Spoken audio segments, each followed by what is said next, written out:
করবো গঙ্গার এগুলো বাটা মাছ, আমি নুন হলুদ মাখিয়ে নিচ্ছি। মাছগুলো তেলে ছেড়ে দিলাম। মাছগুলো ভাজা হয়ে গেছে, এবার মাছগুলো তুলে নেবো। দিয়ে শুকনো লঙ্কা তেজপাতা ফোড়ন দিয়ে দিচ্ছি। আলুগুলো তেলের উপর ছেড়ে দিলাম সঙ্গে। নুন আর হাফ চামচি হলুদ দিয়ে দিচ্ছি, ভেজে নেবো। ছেড়ে ভালো করে ভেজে নিয়েছি, এবার ঝোল দিয়ে দেবো। ওটা চিরা লঙ্কা দিয়ে দিলাম। ঝোল আমার হয়ে গেছে, এবার মাছগুলো আমি ছেড়ে দেবো। একটা ফুটিয়ে নেবো, ফুটিয়ে তারপরে নামিয়ে দেবো।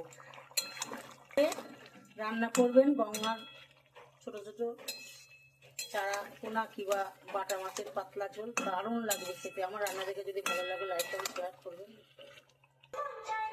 গঙ্গার বাটা মাছের ঝোল একদম